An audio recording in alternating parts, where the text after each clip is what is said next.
this shit that goes off. But it's just a little fruit pop. It's a fruit pop. It's a fruit pop. Trust me. Up to break me down, to build me up again. They like, Hov, we need you back so we could kill your ass again. You know, it's like this thing, this love, hate. In the world of hip-hop, clashes between artists are not uncommon. These clashes often serve as fuel for gossip and speculation, driving fans to dissect every detail and analyze every move. Recently, the spotlight has been on JayZ and 50 Cent, two iconic figures in the music industry, as tensions between them have started, with 50 Cent dropping some serious shade on JayZ during a recent interview. Speaking about his own rise to fame and the importance of associations in the industry, 50 Cent made a bold claim that JayZ's success was largely attributed to his relationship with Beyoncé. According to 50, JayZ began winning numerous awards and accolades after getting together with Beyoncé, and even their children seemingly received Grammy Awards without having entered the music scene themselves.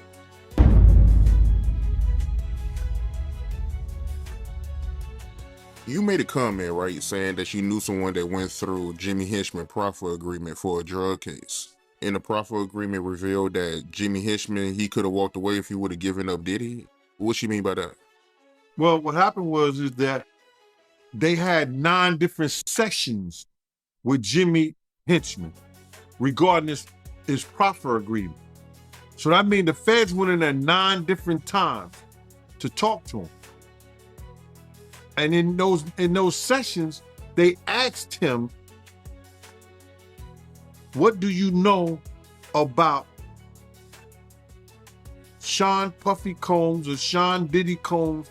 I don't think it was Puffy at that time. It wasn't Diddy at the time. But what do you know about Sean John Puffy Combs having sex with underage boy?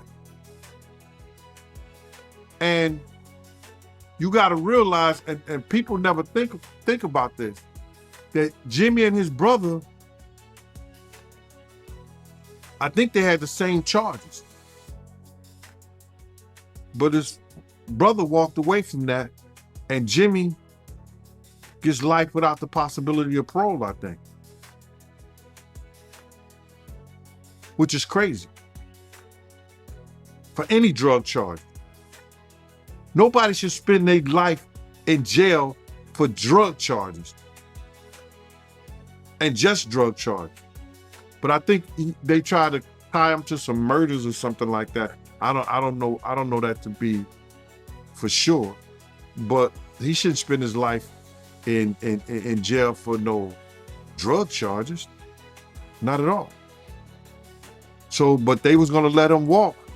If he'd have probably had to for that proffer agreement, they probably let him walk. If he had any information regarding Puff having sex with underage boys, that the feds asked him in 2011. In 2011, brother. So what did the feds know? Because the feds not coming there unless somebody made a report or somebody made some allegations against Puff in 2011 to ask a friend of his, Jimmy Henchman, what do you know about that? But for them to ask him about that, it had to be more than a rumor. Somebody made a complaint somewhere. And the feds got hold to that complaint. Now they're going to investigate that complaint when they get people under the barrel, like they had Jimmy Henchman. That's why they asked him. If he did know information, right, why you think he didn't tell?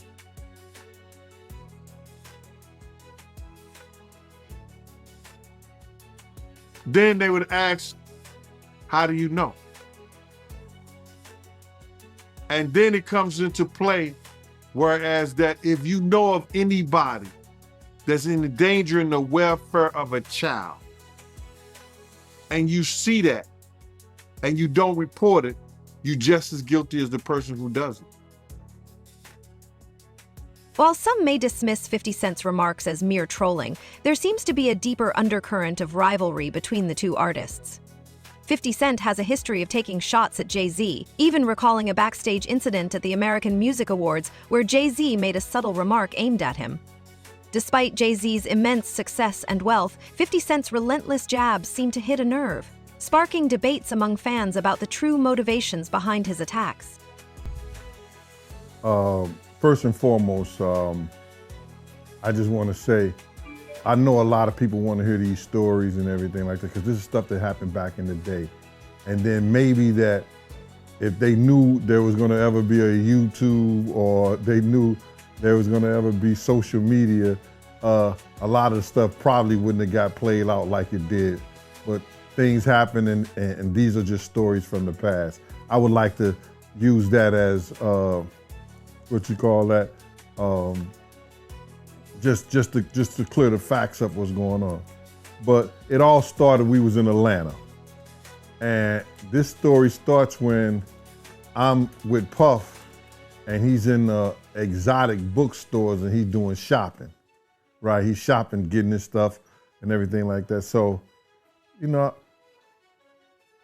this is the first time I was ever in an exotic bookstore with Puff. So, you know, I'm giving him his space. He's taking things off the shelves and stuff like that, because they gave him a brown paper bag. When they gave him a brown paper bag, he was just putting stuff in there. So I said, damn, you know, he got to go put it on the counter and, you know, show everybody what he's getting. So as he going, I'm just looking at the places where he picking stuff from. So there's one part he picked up some things from up here on my left side. And then he picked like quite a few of them down. I was like, okay. He put them in the bag. So when I went by there and I looked up there, and it said butt plugs. And I was like, hey, yo. I was messing with him. Because people don't understand, you know, we was like friends. He was a part of the same gang. So I'm still gonna tease him. I'm still gonna mess with him and everything like that. I could do that. It wasn't just no security thing. So I say, yo, what are you getting this for? And it said butt plugs, and he was like, yo, can I do my shopping by myself? I said, yeah, you can do it by yourself, brother. And he started walking and everything like that. When he got to, I just waited at the counter. When he got to the counter, he didn't even have to show the guy nothing. He just gave the guy a wad of money. I mean, like, he gave the guy a stack, something like this. And Puff wasn't the dude that carried no 20s and no 50s and nothing like that. And I mean, like, he just said, boom. And we walked out the store. So we had to leave Atlanta and go to North Carolina for a show. You understand? And it was him, this rapper, Sarah, and this other girl. We all got on a G5 jet. One of the most significant controversies surrounding JayZ is his fallout with Dame Dash, his former business partner and friend. The dissolution of their partnership sent shockwaves through the industry, with many questioning JayZ's loyalty and integrity. While JayZ's rise to prominence has been undeniably impressive, his willingness to discard relationships for greater success raises ethical concerns about the cutthroat nature of the entertainment business. On a G5 jet, and we flew to G4 jet, and we flew to North Carolina. So later on that, I think that afternoon, same day, this rapper and him, they all in the room together. You know, it's Sarah, the girl, Puff, and this dude, this rapper. So I'm hearing at the door and stuff like that, like, yeah, so then next thing you know, somebody rang the doorbell. We had the presidential suite where we was at. So I opened the door, and the dude said, yo, I'm here for my cousin. I said, who your cousin? And he said, Ja Rule. I said, well, he busy right now.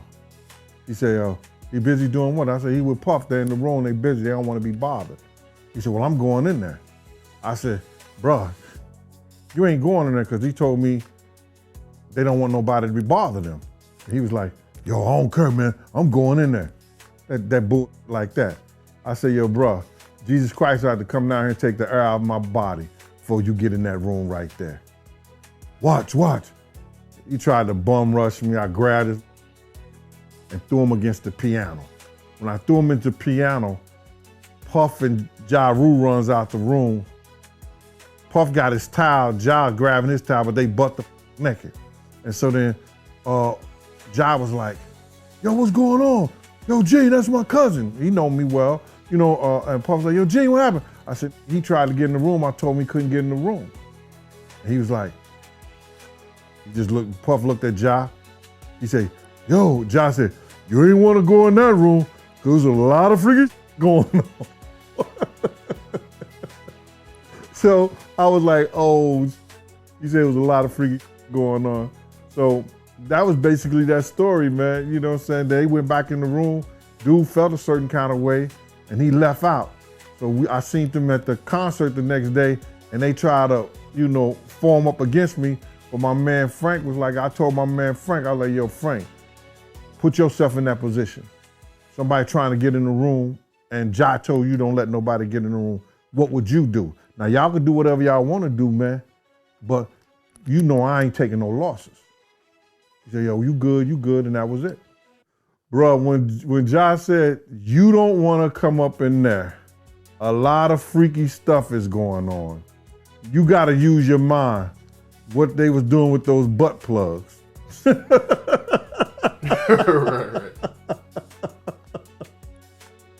Yeah, that was crazy.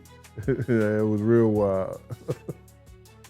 In addition to his feud with 50 Cent, JayZ has faced criticism for his collaborations with controversial figures like R. Kelly.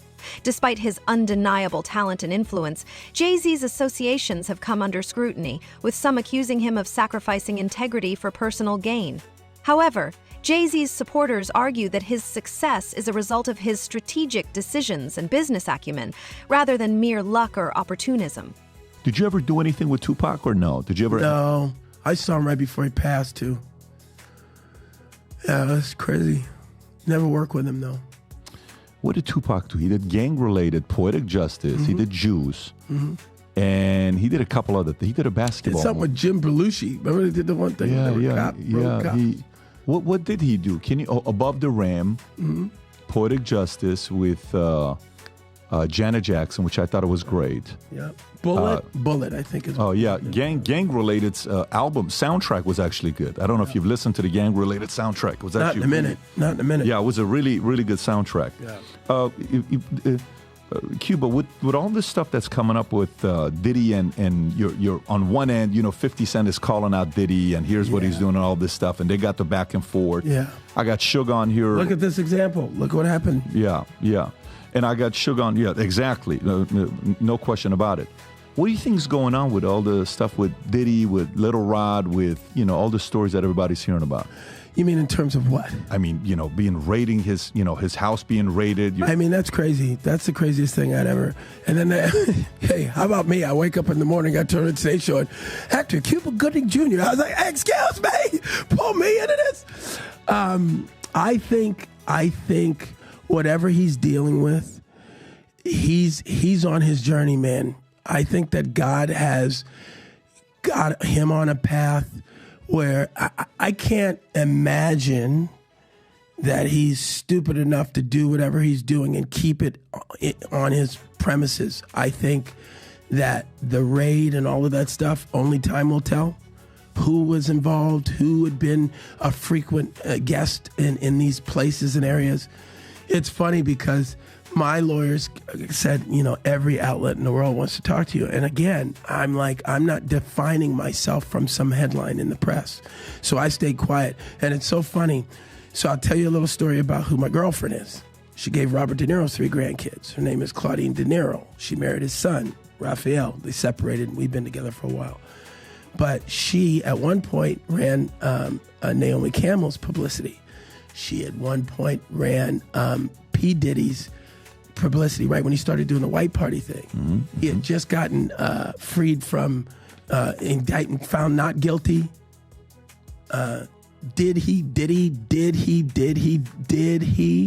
And he said to her, I'm going to die running with these niggas, man. I need you to help me with the white folks and the switch. And so she helped cultivate his new image. So they had a friendship for years. But I had never met him till probably 2019-20, just casually, Claudine and I. He invited us to his house. The pandemic was starting to ease, you know. As the feud between JayZ and 50 Cent continues to simmer, fans are left wondering what the future holds for these two titans of the music industry.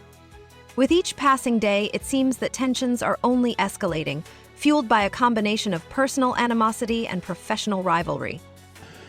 And hadn't seen him since that night where this guy with this picture, it says that I had my shoulder on him and all this stuff, making it look sordid.